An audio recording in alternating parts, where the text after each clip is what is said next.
Okay, so a very good afternoon to everyone. And so this is tutorial number 8 for capital markets. Today is February 9, 2018. Now the file that we are using today is mostly similar to last week, but there are some minor changes, and I will upload the new version later on. Okay, and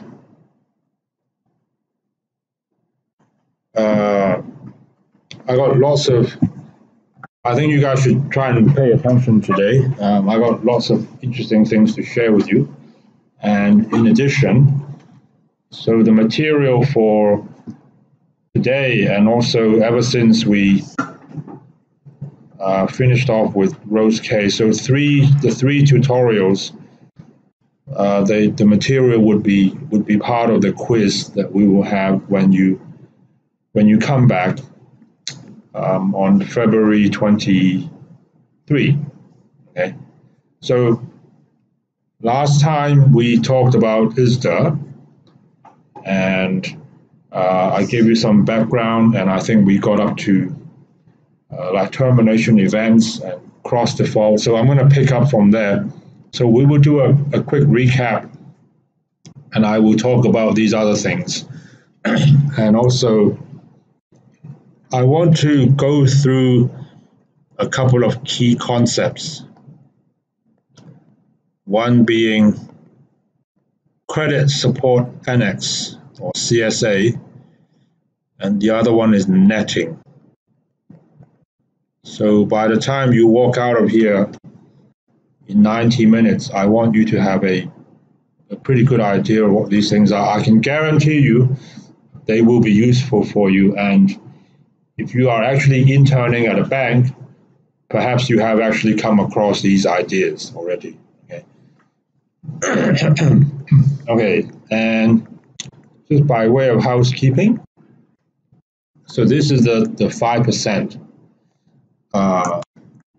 that will be in the quiz. Okay, don't bother talking to anyone because all the questions will be different for different tutorials. Okay.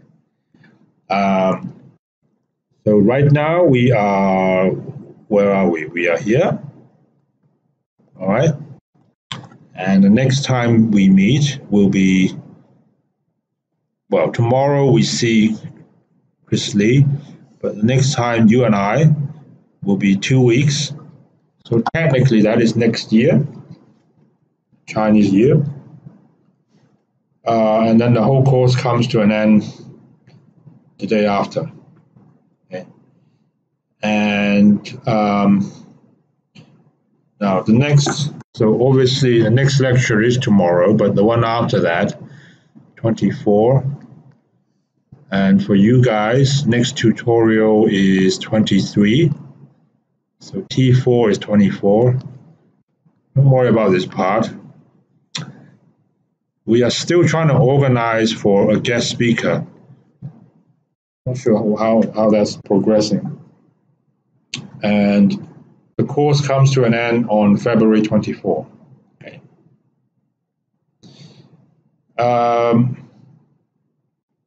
Now, as far as the presentations are concerned, so you know about this, right? So this is our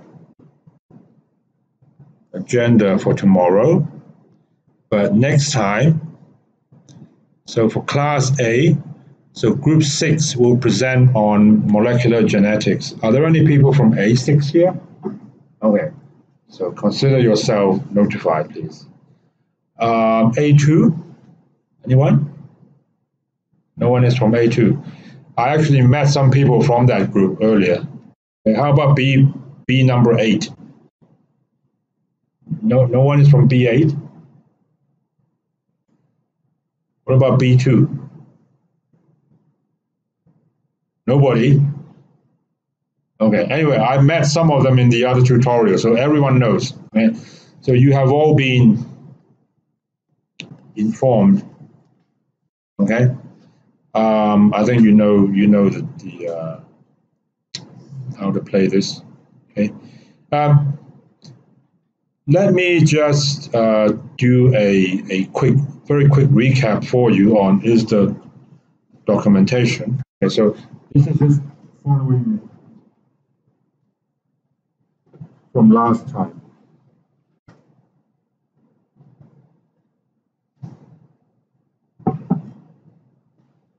Now,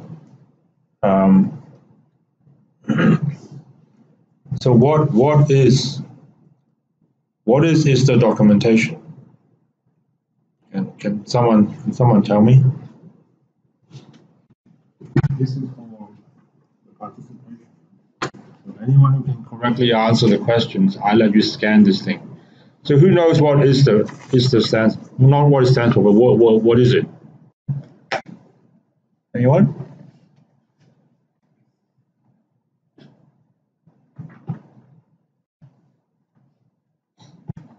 Nina, do you know? What is it?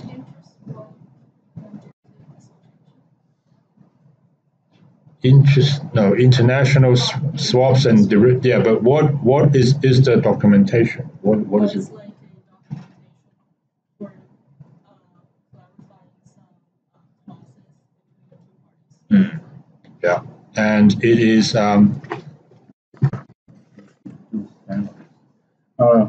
it is required primarily because in the derivative world, a lot of transactions, there are complexities and special features about these trades that normal contract law just cannot cope with. For example, you can have very complicated terms and market conventions and market practices. Different parts of the world, the whole world actually is in this, so you have to have some kind of standard. You can have transactions that last for a long time with, significant mark-to-market swings. Sometimes there's leverage involved in it, and valuations can change, and so on and so forth. Okay, so we discussed all this, and the key page. Now you don't have to. I've given you notes, but you need to know how to study, and I guess the emphasis would be, what are the key functions, what is it for, and what are the problems that you get, in classic contract law, and how they try to solve these problems. And then we went on to talk about there are different elements in a derivative contract. In fact, there are 5 things. The last one technically is optional, although most people would do it nowadays. Okay, there's a master agreement. There's a schedule to the master agreement. There are definitions, and I have shown you all of these.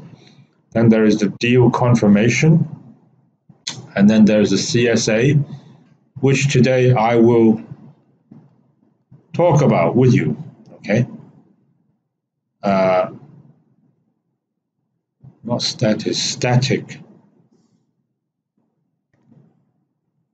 Static with initial input. So this one you just negotiate one time and then you don't change. Okay. And then we went on to talk about there are different sections to the schedule, and the first one is by far the most important. Termination events.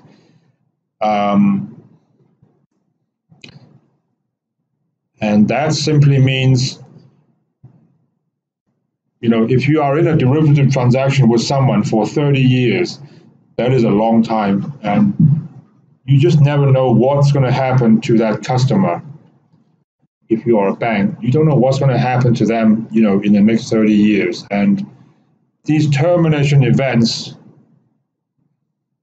would allow you to get out of a derivative relationship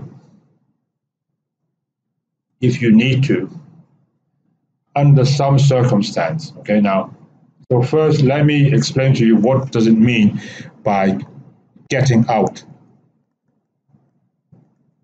What does that even mean? Okay, now, getting out, it means, so you can have lots and lots and lots of transactions with a customer. So I'm going to mostly talk from the bank's point of view. So imagine you are a bank, you are BOC, or you are Citibank. So you have a lot of mark-to-markets. Some will be positive, some will be negative. So a positive mark-to-market, it means you are making money. And a negative mark-to-market means you are losing money in that trade. Okay? Now, so getting out means if you decide to do that, you just sum up all of these mark-to-markets and you come to one number. And if that number was positive, that means the customer would have to pay you. If that number was negative, then you have to pay them. Just one number, okay? That's what getting out means, okay? And then you just say goodbye to each other, basically, okay? Now, so these are termination events. Under some circumstances, you are allowed to get out. Now, under what circumstance? And then we discuss in a typical corporate structure, it is quite common. Let me wipe this out and then start again. So it very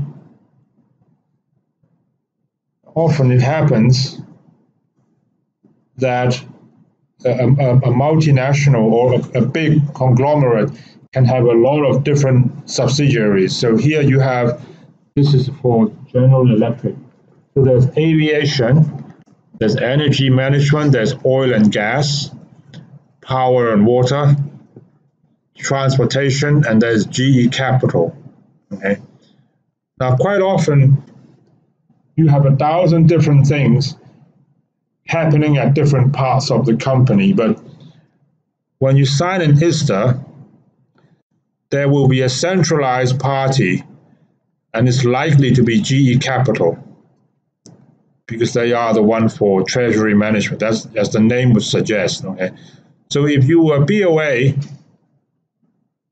and you sign an ISDA, you will be signing an ISDA with Capital, GE Capital. Okay, and then last time we discussed the concepts of a specified entity, specified transaction, or specified indebtedness. Now, don't worry about the language here. You can read it if you like, okay? But I mostly want you to at least get comfortable with what these things actually mean. And the way I explained it, so I put down some imaginary scenarios. So if you, for example, let's say this is GE Healthcare, and they have issued a US dollar bond for $3 million. And here, GE Energy has a big transaction with American Airlines, which is a leasing transaction for $5 billion. And then GE Aviation looks like it's in some kind of financial difficulties. Now, normally,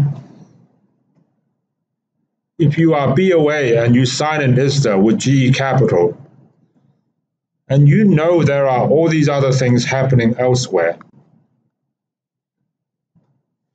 if these transactions get in trouble, if GE Healthcare defaults on this bond,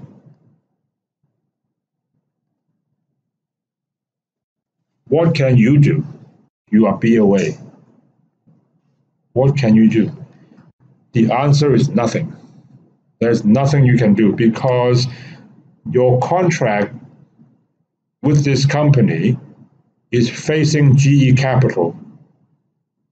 So you don't have any right to ask about what's happening in healthcare or power and water, oil and gas, this and that. It's a little bit like this. So you're married and you have a husband or a wife, okay? And so let's say you have a husband, and you know that your husband has a little brother, and he likes to go to Macau to gamble, okay? And he doesn't have a good record. And there were a couple of times before you got married when he nearly pulled the whole family down because of his gambling. So you say to your husband, well, I'm really worried about little Johnny going to Macau every 2 weeks. And then your husband says to you, it's not your business. Is it? Well, I think it can be. Because if your husband's little brother gets in trouble and your husband has to help him, okay, then it becomes your business. Okay. This is kind of like that. Okay. So you are BOA, you are trading with GE Capital, and GE Capital says what happens elsewhere in power and water or oil and gas, okay, keep out of it, nothing to do with you. And BOA says, no, I think I want to know, okay? And it is a matter of negotiation. Okay, so I have here, so here is a schedule to the master agreement. And what you would do is you would put down the date, and then you put down, not Citibank, maybe Bank of America, okay? So Bank of America. And then on the other side, you put down GE Capital, no problem. But specified entity, now you're going to put that down. You're not going to put down your husband's little brother, Johnny. You're going to put down whatever you are not comfortable with, which is GE Aviation, okay? And here, under specified transaction, you're going to put down, the US dollar 5 billion leasing transaction between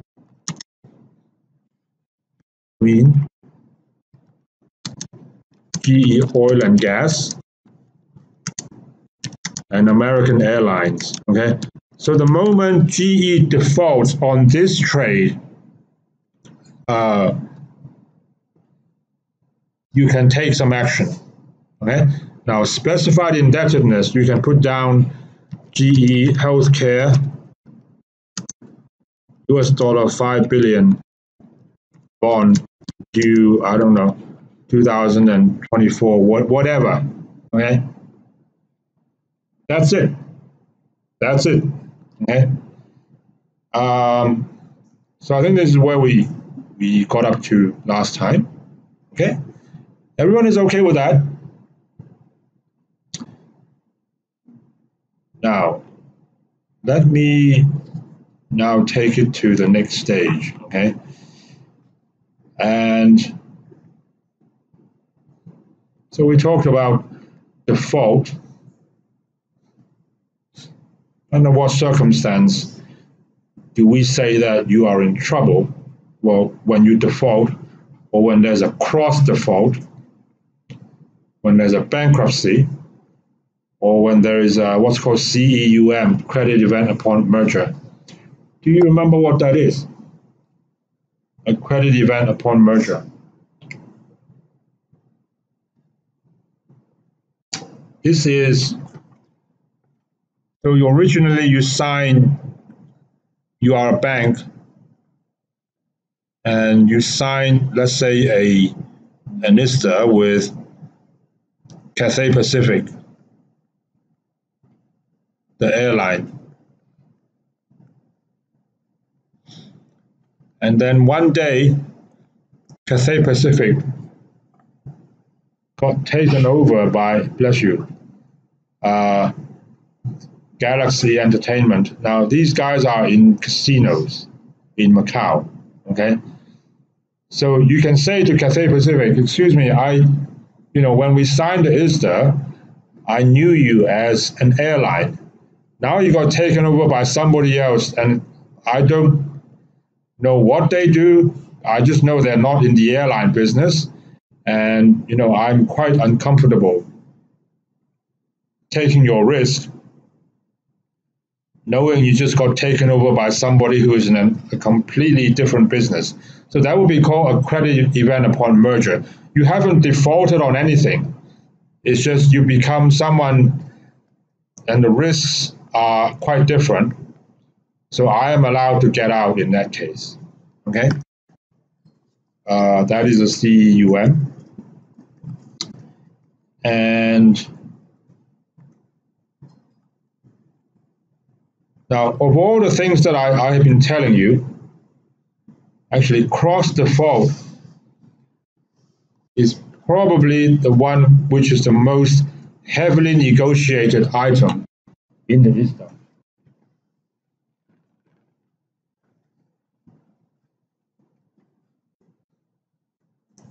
Yes, sure.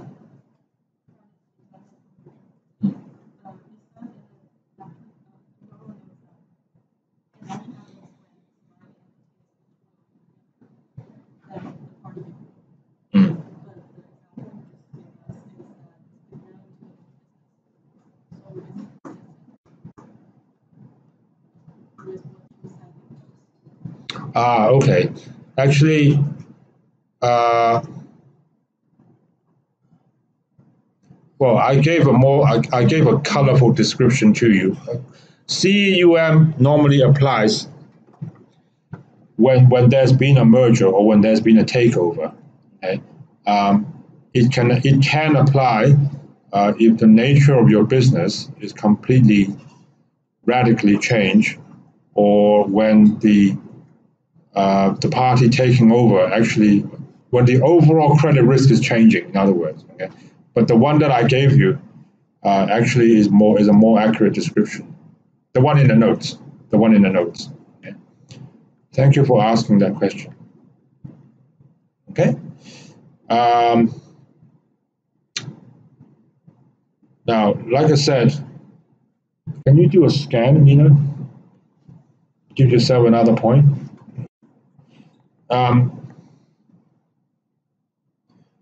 Now, maybe you're wondering, how do you trigger cross default? Now, do you remember what it is, first of all? I think we discussed that last time. So I put down the scenario where there are three banks. There are three banks. There's HSBC on top. There's BOC. And there's JP Morgan. Okay. Now, do you remember what cross default? Do you remember what it means? This is as practical as you get. This is real finance. And if you want to become a fixed income analyst, for example, the first term you are likely to see is regarding cross default. Okay. Do you remember what it means?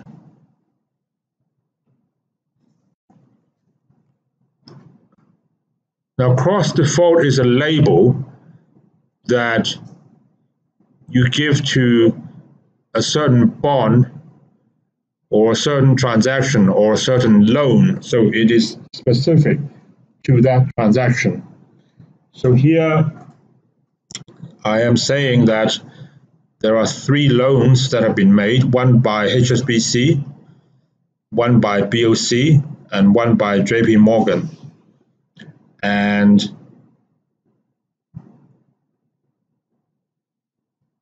with the HSBC loan, after the negotiation, basically cross default is applicable here, or you say cross default yes, okay. But for BOC, cross default is not applicable, so you put a no here. And then for JP Morgan, again, cross default is applicable, or you put a yes, okay. If you are a banker and you are lending money to customers, all things being equal, would you prefer cross default yes or no? It's a very simple question. Yes or no? Yes. Why yes? I hope you guys are just shy instead of not knowing the answer. Okay. Why yes?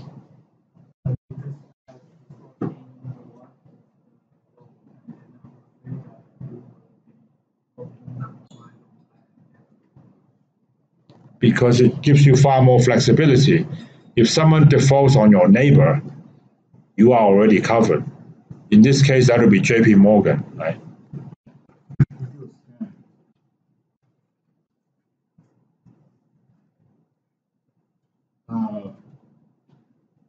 Now, so in this case, as we mentioned last time, if GM defaults on HSBC, then what HSBC can do is they can pick up the phone and call GM and tell them, well, excuse me, but you defaulted on our loan, so I would like us to have our money back. So please pay us the interest, but also all the principal back, and I want the money right now, right here. Okay,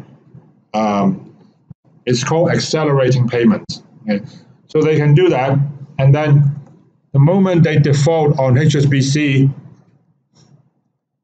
JP Morgan can make the same call. Even though they may well be paying the JP Morgan loan and they're behaving well, JP Morgan can still call them. So that gives you an advantage because you'll be early and you can do something, and you have that option. Now, for BOC, they can't because one, it says cross default is not applicable, and two, they are still paying coupons to HSBC, so there's not really a lot they can do. They will get very nervous.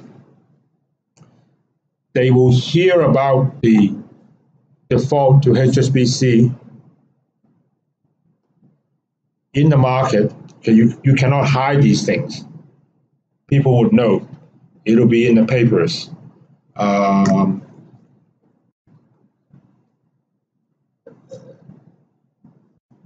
But I have put down here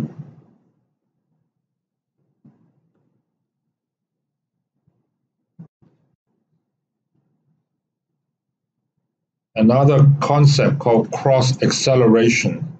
Okay. Do you want to know what that is? Now, cross acceleration is different from cross default, and I think it's useful for you to know. And it says here, I'll read it out to you. If you are a customer, you can negotiate with a bank not to have cross default because they would love to have that. So you have one extreme from the bank side.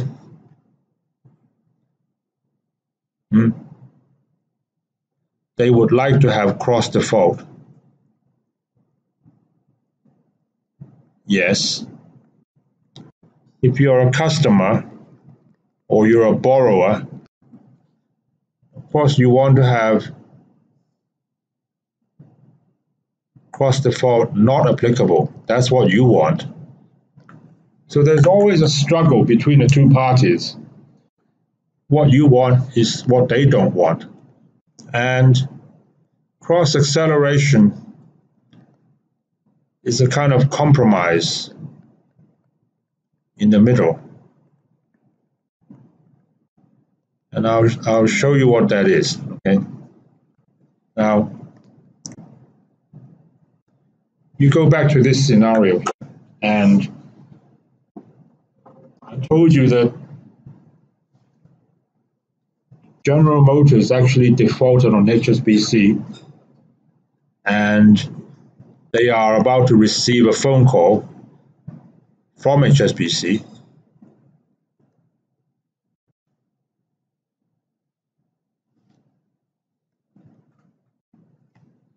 And I also said to you earlier that HSBC has the right now to say, I want to call back the money. I want you to pay me right away. However, they don't have to do that. For example, they can say to GM, okay, well, we know you are in a bit of financial trouble, and we know that this time you cannot pay your coupons, but how about you pay us in the next coupon period, okay? Or it can be that there is a loan and it matures today and they can't pay you. So you go in with the customer and then you try to renegotiate. It's called a restructure, okay? You try to restructure the loan. So maybe you don't pay me back today, but you pay me next year. Now, banks are not doing that to be nice, okay? Banks are doing that because they understand that if a client is in trouble and you still ask for the money back, if they don't have it, you're going to push them over the limit. You're going to push them over the cliff and they will just go bankrupt. They will just die. And that's not good for you either, okay? So sometimes you don't want to do that. Sometimes you do. And that's called, if you call them and say, please pay me now, okay, it's called accelerating payments. Now, let's say in the case of BOC, they said cross default not applicable, but cross acceleration is applicable. What this means is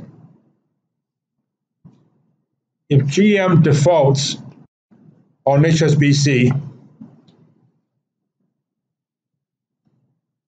and HSBC says, okay, never mind, we will just restructure the loan.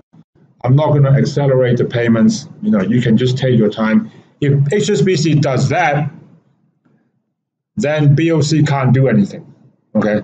But if HSBC says, okay, you have defaulted, now pay me back right away, then BOC can do something. Are you with me? So if you have cross default is yes, then as soon as they default on somebody else, they have defaulted on you, okay? But when you have cross acceleration is yes. When they default on somebody else, it depends on how that bank actually reacts. So there's a real incentive in this case for GM to try to negotiate with HSBC for a restructure. Okay, please don't ask us for the money. It's just going to kill us. Okay, so you restructure the loan, and then nothing will happen here with BOC. Okay, Emma. Yeah.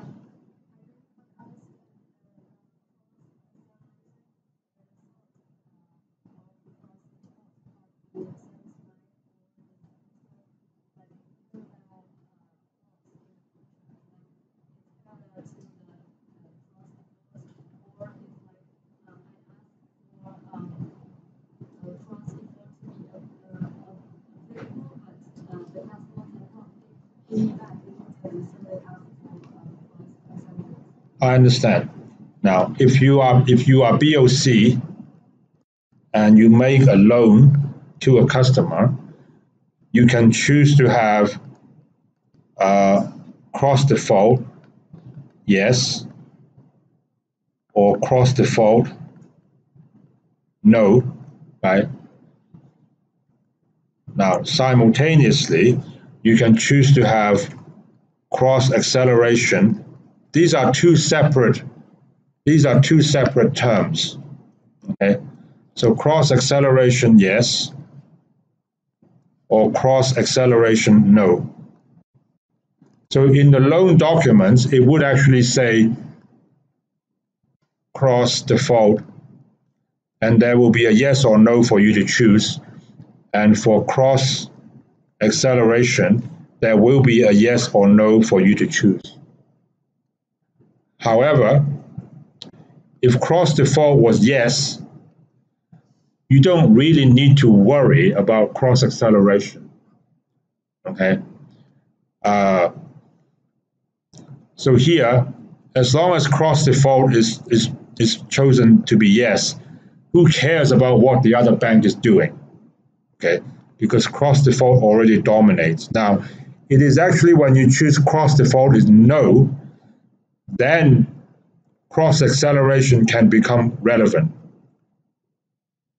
So when cross default is yes, you don't even worry about this, okay? Because you don't need to care about what HSBC is doing.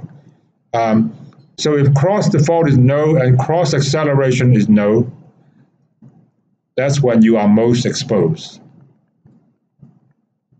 Are you with me there? Do you understand? They are separate, but I think you need to kind of recognize that one of them dominates the other. It's a good question. Huh?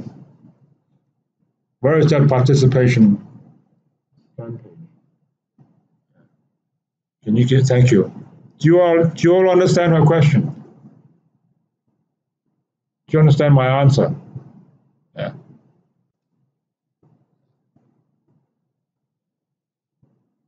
So in the future, if ever you become a relationship banker, and your clients they really hate the cross default clause, you can say, well, what about cross acceleration?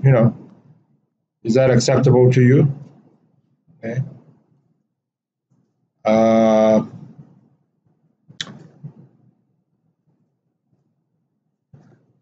Okay. Now,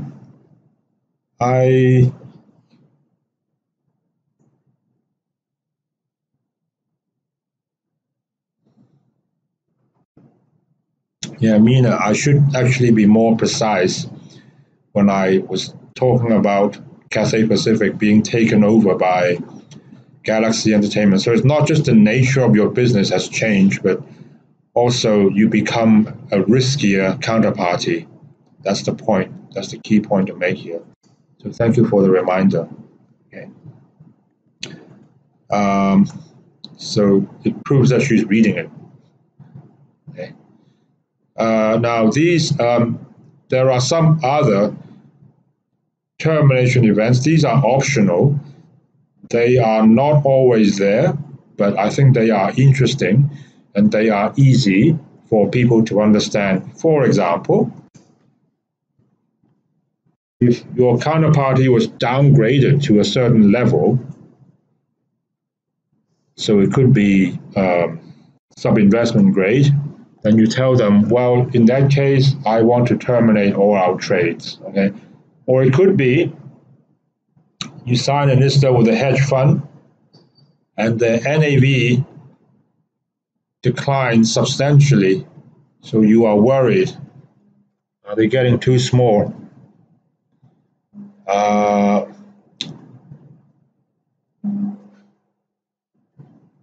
And you can terminate if you had that kind of agreement, okay?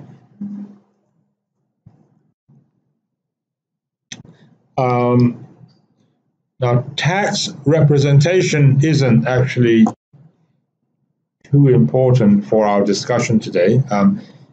It is a section that you find in the schedule. It's part 2. You can see that here. Now, tax representation is just telling the other party what kind of company you are as far as tax is concerned, especially when it comes to withholding tax, okay? So you have to make very accurate disclosures. The reason for this is that in international capital markets, there are transactions all over the world between different countries, in different continents, different governments. And sometimes, when you send money overseas, there can be problems or taxation issues. If there are, you better tell them here and not later, okay? That's what this is for. Section 3 is called Agreement to Deliver Documents. Now, this one is kind of funny because, well, first of all, what is that? Agreement to deliver documents is a promise that the two parties would make to each other that regularly we are going to give each other documents. What kind of documents? Things like audited financial statements, obviously, okay? And, annual reports, tax invoice, and so on. Whatever you want to put down there. And these can happen, let's say, every 6 months, okay? So maybe first week in January, first week in July, we promise each other we are going to exchange audited financial statements with each other. Now, maybe you're thinking, oh, okay, yeah, okay, I get it, okay. There's more to it than that. If you put that down there, and if you fail to deliver documents, or even if you are late, okay, the other party can actually try to get out of your relationship. They can terminate all the trades. So it's not, you don't want to be late, basically, okay? Now, the reason this can be important is that when you look at the history in capital markets, it's very, very unusual for companies to be late in delivering information. I mean, they know they need to do it. Every 6 months, every 12 months, you have to produce audited certified statements of accounts. They know that, okay? There is absolutely no excuse to be late. When you are late, or when you fail to deliver, that is normally a sign that something is wrong, okay? Something is wrong. In fact, there's been, I think Rose K showed you an example when, or maybe it was Stan Ho, a company fired one of their auditors. They fired the accountant, or the accountant resigned. I couldn't remember which one. Maybe the auditor resigned, okay? Because they felt that something was going wrong. So, and then the company, they were late in producing those documents. And in fact, there was something funny about the accounts. So you don't want to be late. And if you are late, I can get suspicious, and then I will just terminate all our transactions. Okay, that's what that's for.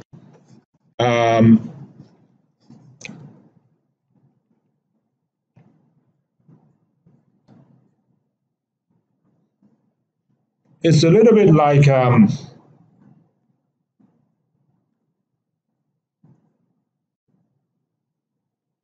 so it's just a commitment that you're going to provide each other information on time and correct. What are you going to give them? can you give it to them on time? Okay. Remember that prenup between Priscilla Chan and Mark Zuckerberg? Do you still remember that? They agreed that one time a week they would have a date night, and where they would go out and go somewhere. This is kind of the same, isn't it? Or similar. So they agree that they would communicate with each other regularly to keep each other informed of what's going on. Okay, and if you are late, there might be something unusual going on. All right. Now 4 and 5 are not so important. A process agent is just somebody who represents you when you are overseas. For example, if you are, this is Hong Kong. I know it doesn't look like Hong Kong. Okay, so you are who?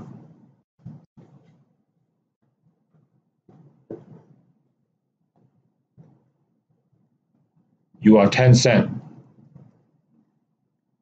Hong Kong. You sign an ISDA with Citibank, New York. This is New York, okay? And you specify that the governing law would be English law. So if you ever go to court with Citibank, you go to a court in London, in the United Kingdom, then you will need a process agent which is based in London, and Citibank would need one too, okay? Because they say that, well, your governing law is English law, but neither of you actually is in the UK, so you need to appoint a process agent. So they can contact you, handle all the paperwork and correspondence, and get in touch and so on. Of course, if you sign an ISDA with Citibank and you use New York law, then you, Tencent, you need a process agent, but they don't, because they are already in New York. Okay, that's the difference.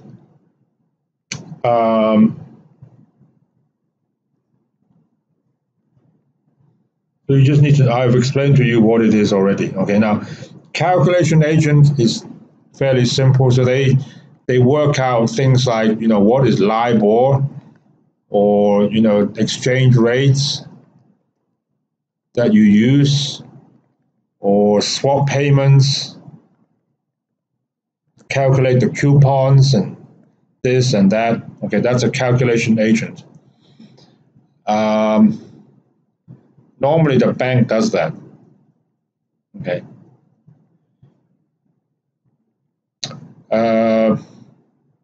Other clauses.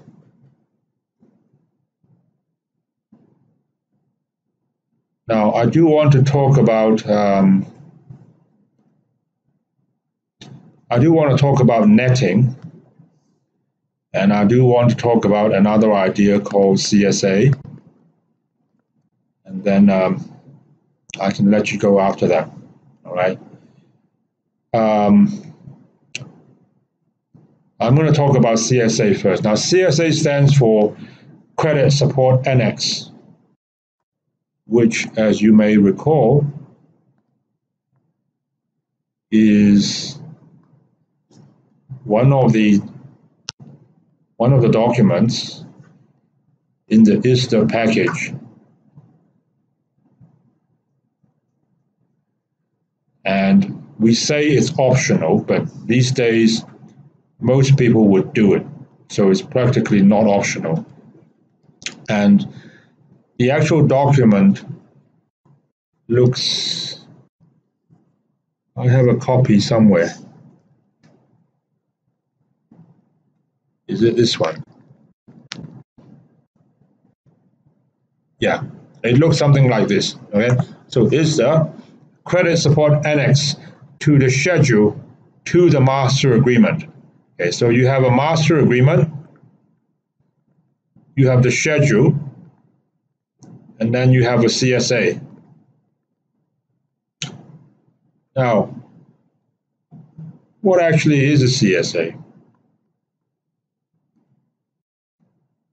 The concept is actually a lot simpler than you think, all right? You guys know about margin trading, right? So what is margin trading? Margin trading is you want to buy some stocks. It'll cost you $1,000. You don't have $1,000. Let's say you only have 500. So what? So you go to the bank and you say, hey, I only got $500. And the bank says, no problem. Just give me your 500 and you can trade. So now you are leveraged. Okay?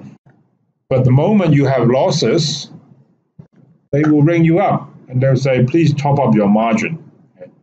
We did that, didn't we? With, in fact, in one of the very early tutorials with investment and portfolio analysis, we did those problems. Professor Fong, do you remember him? Yeah? Yeah? So we did now. CSA, if you want a simplified understanding, is just kind of like the top up in the derivative world. Okay? That's how you can understand it. And this document is not long. It's only 14 pages, but you will be surprised.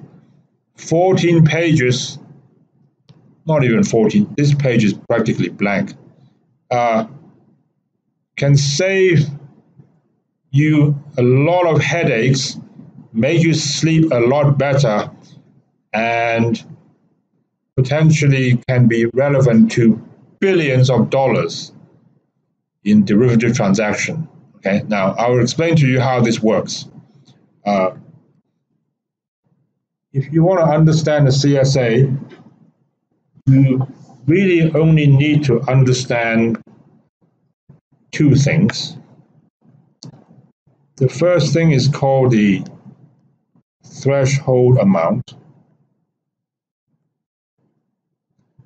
And the second thing is called the minimum transfer amount. Okay. Now these are the two parameters I'd like you to keep in mind. And they are the key parameters in a CSA. Now, what are these things? First of all, they are negotiable. Okay? So when you sign a CSA with someone, these are open to negotiation. So let's say in the end, you arrive at a negotiation of $5 million for the threshold and $500,000 for the minimum transfer amount. I will explain what these are in a moment. All right. But let's say that this is the result of your negotiation. Then what happens is you just imagine that you have so you are the bank and you are trading with a customer. Let's say it's an interest rate swap and it lasts for a long time and it has mark-to-market swings. And so here in this graph, the x-axis is time and the y-axis there is the mark-to-market. So it can go up, it can go down. Okay. Now, so in this case, I'm talking from the bank's point of view. So if the mark-to-market was positive, the bank is making money. And if it's negative, if the mark-to-market was negative, the bank is losing money. And then let's say you get to here, and then one day, suddenly the mark-to-market exceeded 5 million. So that means the bank is making money, or you can put it another way. The client is losing money and mark-to-market reach 5.8. Okay? Now, this is why I spend so much time talking to you about mark-to-market. Although it's very simple, it is right at the heart of so much that we are discussing. So let's say this is time, day 1, 2, 3, 4, 5, 6. And day 1, the mark-to-market was 4.8 in your favor, so you are winning. And the next day, 5.3. And the day after that, 5.6. So the client keeps losing money. Their position gets worse. Okay. Now, on day 1, what is the action? Nothing will happen because this 4.8 figure is less than the threshold. So nothing will happen because you have negotiated a threshold of 5 million. Let's say you did. It doesn't have to be 5, okay? It can be 3, it can be 1. And then the day after, client loses even more money, so they lose another $500,000 between day 1 and day 2. Now, what action do you take? Well, in theory, you actually can ask for $0.3 million because this is the amount of losses exceeding the threshold. But you won't do that because you agree that the minimum transfer amount is $500,000. So anything less than that, you don't want to bother. Okay? Day 3, the situation gets even worse. Now they lose 5.7. Now you can ask for something. Okay? So you pick up the phone, you call the client and say, oh, did you realize that you are $5.7 million down, and because we have a CSA and the threshold was 5 and the minimum transfer amount was $500,000, so I'm going to ask you, please, to pay me 0.7 million. You know that where this 0.7 come from, right? It's just the amount exceeding the threshold. Now, day after, now it's 5.9, gets worse. What action do you take? Nothing. Because you will need to ask your client for 0.2 million, and you won't do that because the minimum transfer amount was 0.5, okay? Day 5 gets even worse now. Okay? This client is very unlucky.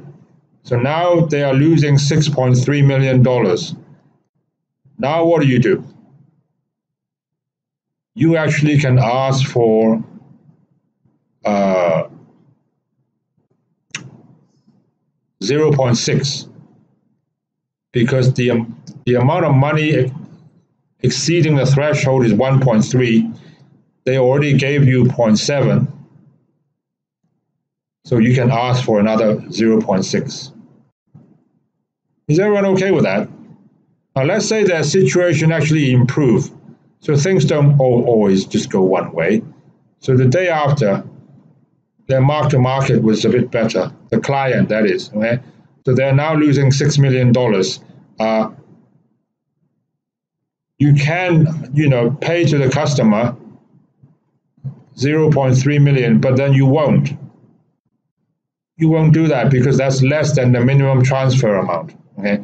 But let's say the day after it improves some more to 5.6. Now you can pay something back. Okay? You can write a little Excel program. This will just take you 5 minutes. And then you can figure out what's going on here. Is everyone okay with that? It's simple once I've told you. Right? I might ask you something like this in the quiz.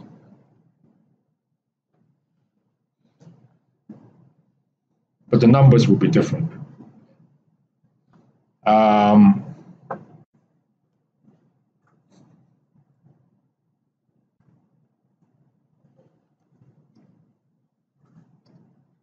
Now, let me explain. There is this thing called a one-way CSA. Okay. Now, first of all, okay, what do you think a one-way CSA is? Anyone wants to make a guess? Some participation points. So I can take a little bit of a break. What is a one-way CSA?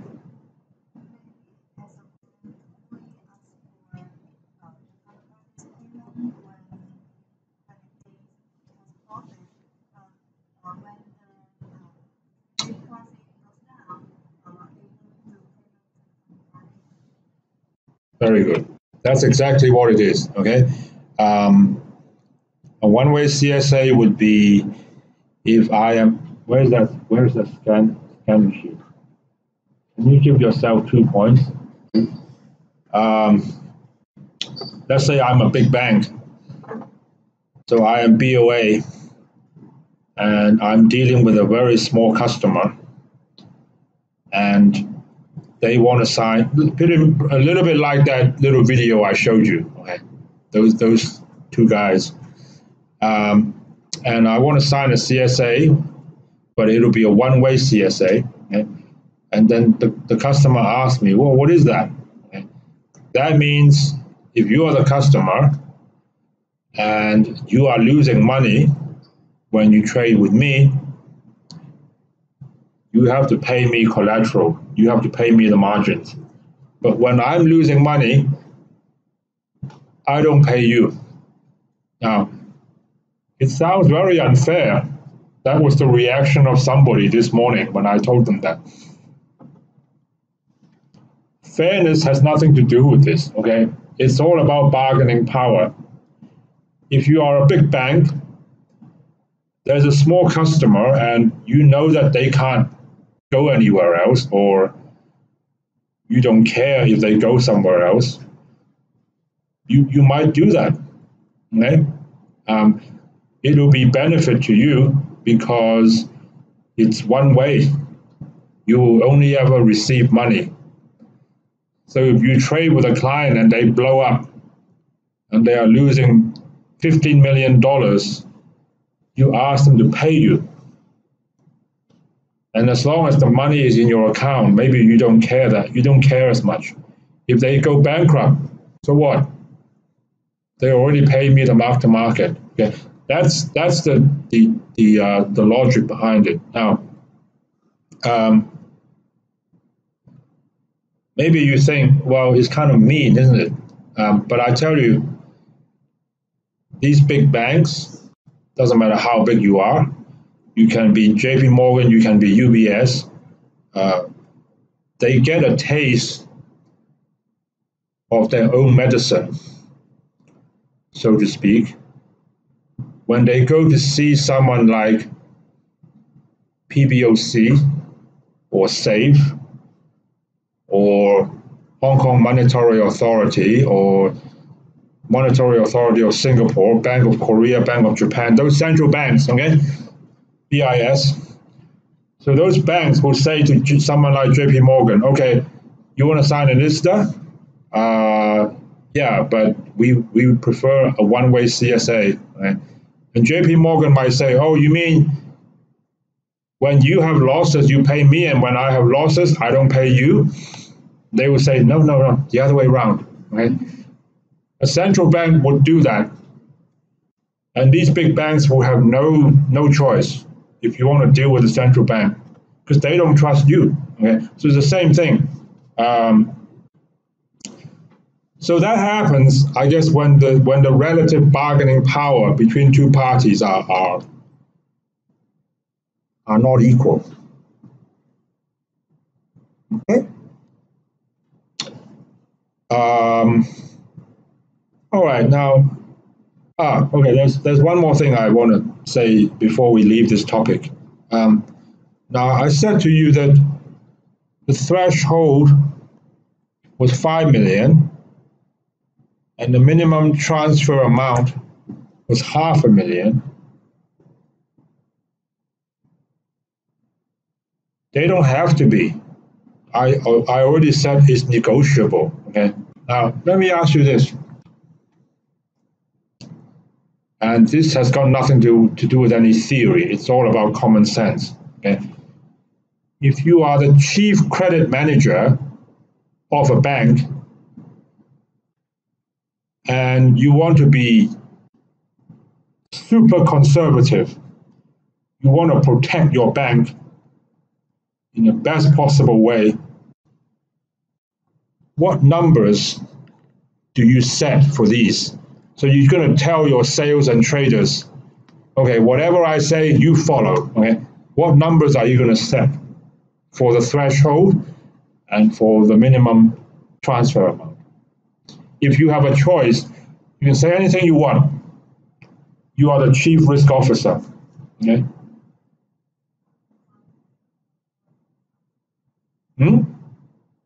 $1 for what? $1,000.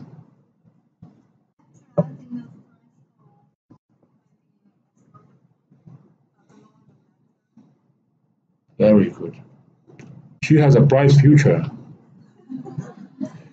You all do, but maybe she has a brighter one. No, I'm kidding. Okay. No, you have a bright future. I'm not kidding about that. Okay? 0. You can do that. This one, how about $1? You can do that too. Now, what if you do this? You can do that and then make it a one-way CSA. That's a really tough one. How to say that? 很辣是吧? Right? Very, very tough. So, right from the word go, unless your client was so lucky that they make money on the first day, they start paying you margins right away. You know what I mean? Yeah. Okay. That's something to keep in mind.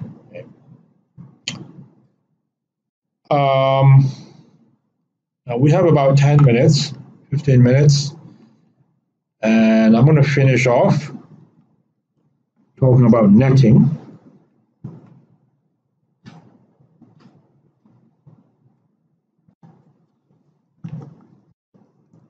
Now, netting, there are 2 different types, and type 1 is not really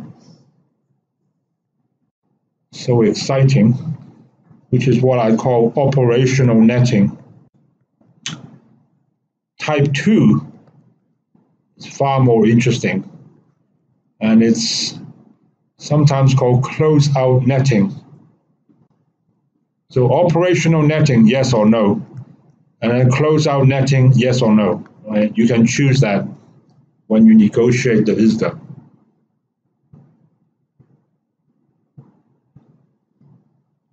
Close-out netting is sometimes called set-off as well. Okay. Now, operational netting is quite straightforward. So that refers to, let's say you are doing a swap and you have to make a payment to a customer, and let's say it's based on LIBOR, dollar LIBOR 3-month, and of course that changes every 3 months, but let's say this time it's 1.7, and they have to pay you 3%. The sensible thing is just to ask them to pay you 1.3. You don't have to, but I think it makes sense for that to happen. It's far more efficient. Right? So that is operational netting. Now, close-out netting, we have kind of discussed that, I guess, and that is when you have a lot of transactions with lots of mark-to-market Some are positive, some are negative. You just add them all up and you come up with one amount, close out netting. You come up with one figure, and if that figure was positive, then they will pay you. If that figure was negative, then you pay them, for example, okay? Now, maybe you think that, yeah, that makes sense, okay? That's the whole point about the ISDA. Yes, it is, but in contract law, you know, they have not catered for that kind of thing. Let me give you a very simple scenario.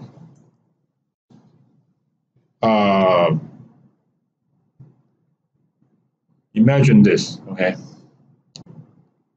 So today, you lend me $100 for a month. And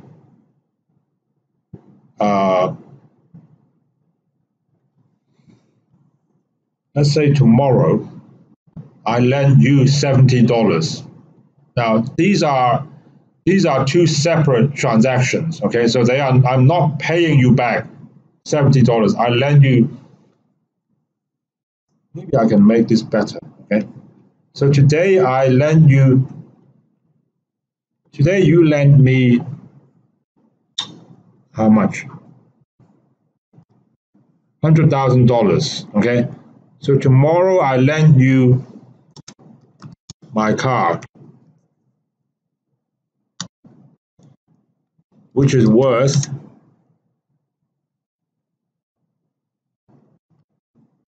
$70,000, and I lend you my car for a month. I think that may be it. Now you get it, I think, okay? So tomorrow I lend you my car for a month. 1 week later, I am bankrupt. Question to you. How are we going to deal with this in 1 month's time?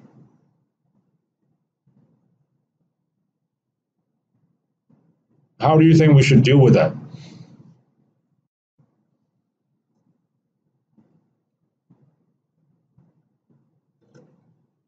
So you've got my car, which is worth $70,000. Now the temptation is for you just to go out there, sell my car, and then ask for $30,000. That would be the sensible thing to do, right?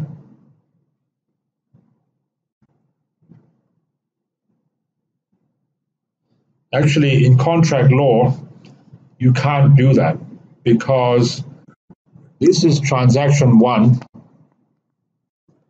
this is transaction 2. Now you lend me money and I defaulted on you, unfortunately, but you know what? I still want my car back. And just because I defaulted on you doesn't give you the right to default on me. So what you need to do is you need to give me back my car, and then you claim on me $100,000. That's the law, okay? That's contract law. Now, maybe you think, that doesn't make sense, okay? It's so silly. ISDA is trying to get around exactly that problem, okay?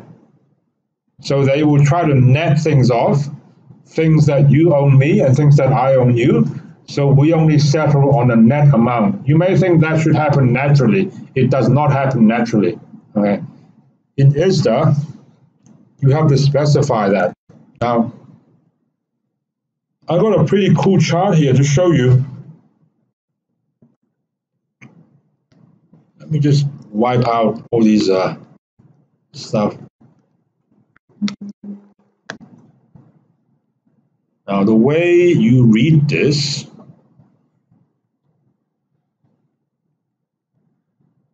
you have to cut it off in the middle. And what is happening here is, you imagine you have two transactions two different transactions with a customer, contract 1 and contract 2, okay?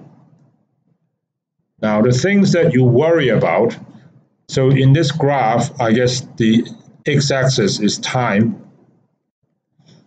and the y-axis is the mark-to-market. So when it's positive, you are making money, and your client is losing money.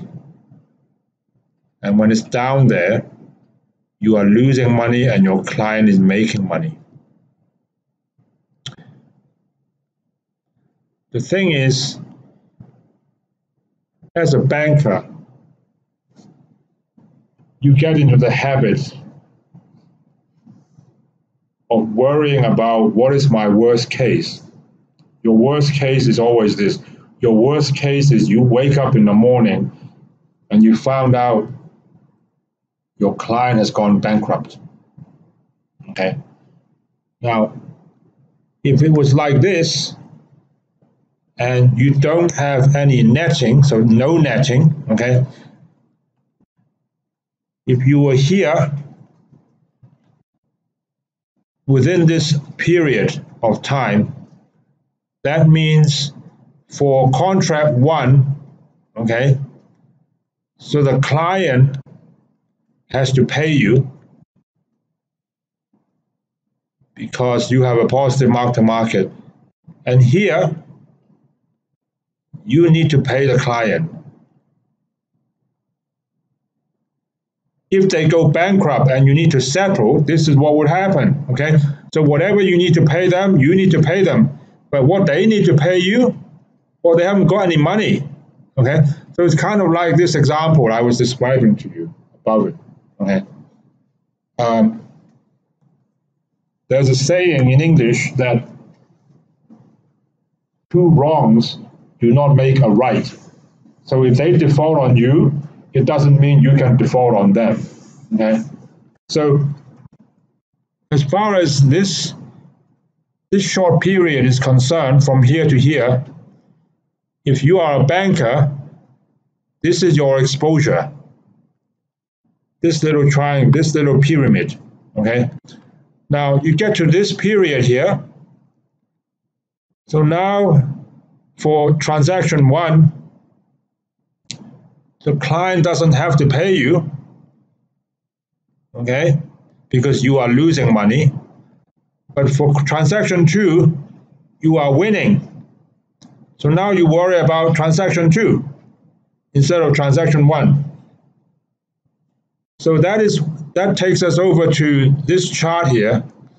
So for contract 1, you have this exposure which comes from here. And for contract 2, you have this exposure which comes from here. So every time your client is losing money with whatever trade, you are worried, okay? So when you add them together, that's when you get these two little pyramids, okay?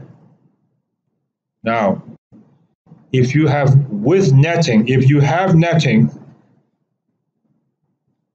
so the transactions are the same, but guess what? Now these two can offset each other. So on a net basis, you don't have any exposure, and you can sleep a lot better,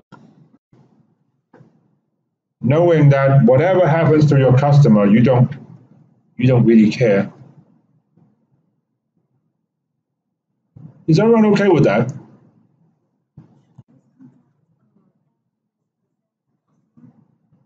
Yes, same customer, because the key concept here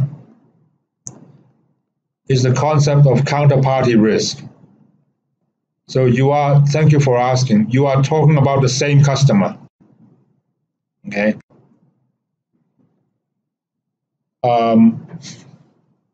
This little diagram actually came from a book. I would sincerely recommend that book to you. It's called Counterparty Credit Risk and Credit Value Adjustment, or CVA. It is very well written. It's written by a guy called John Gregory. I think he was a chief risk officer at Barclays. If ever you go for an interview in a kind of quantity type risk management, it's not really quant. This book is technical, practical, and interesting. Okay, so I recommend someday you can pick up a copy. It's only $95 US. It's expensive. Huh? I was just kidding, but it's worth reading. Okay, this diagram came from there, and lots and lots of other things you can learn from. He's written some other pretty good books, and they're all worth checking out. I guess this guy is an expert on counterparty credit risk. The point about counterparty risk is, so you imagine here, if you are JP Morgan and you have some trades with Alibaba, and let's say you are losing money and Alibaba is making money. So they have a positive mark-to-market, you have a negative one, okay? It doesn't matter. We are not talking about whether the mark-to-market was, whether you are making money or losing money, because you may well be hedged on the other side with, let's say, Goldman Sachs, okay? So you have exactly the same trade in the opposite direction, so you are completely hedged. So you go around telling everyone, oh, I don't have any risks. Well, you don't have any market risk, okay? But the moment,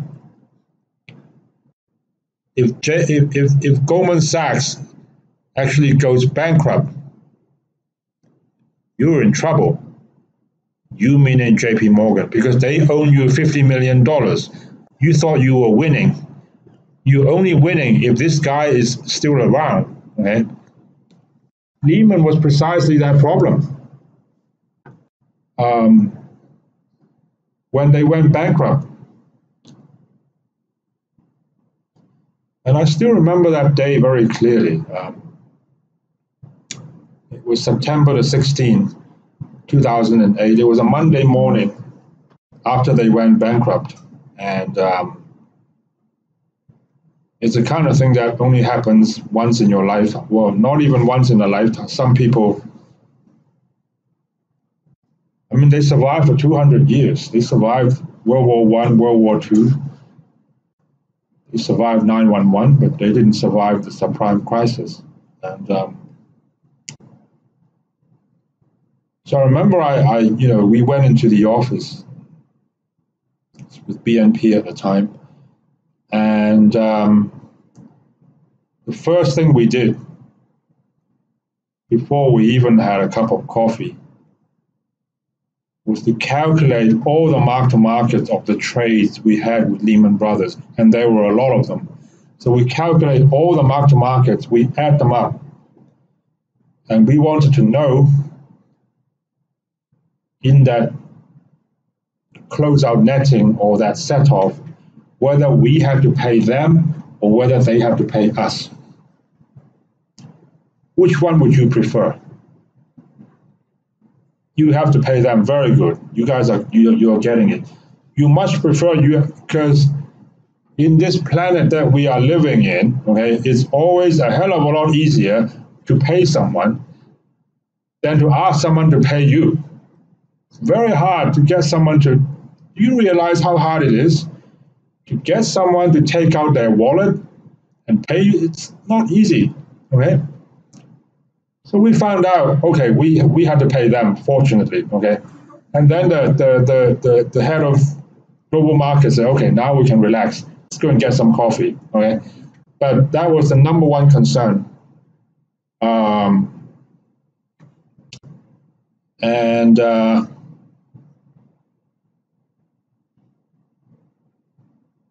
I remember I had friends who worked in Lehman Brothers at the time, and so we were on these Bloomberg Messenger, and then I was chatting to them, and you don't really know what to say. So for the first and the last time ever in my life, I typed a message and I just said, "I'm sorry, you guys are bankrupt." I don't know what else to say, and I've never said that again to anybody. All right, so now we've done quite a bit today, and this is just the last slide of different scenarios. So client is winning, so they have a positive mark-to-market, and client is still running, or client has a positive mark-to-market but they are bankrupt. So it's just highlighting which document is relevant. Okay, so the worst case, of course, is if the client is losing money and then if they go bankrupt. That's the bottom right-hand corner. In which case, you better make sure that your CSA and the set off, the closeout netting, they are both working well. Okay? If the client is losing money but they are still running, then you better make sure your CSA is working, because you need to make margin calls. Okay? That's what this table is supposed to convey. I'm going to let you go now. And thank you for listening to me. I have put this tutorial on record. And so when we have a quiz, it will be up to here. So all the information after that is just for your interest.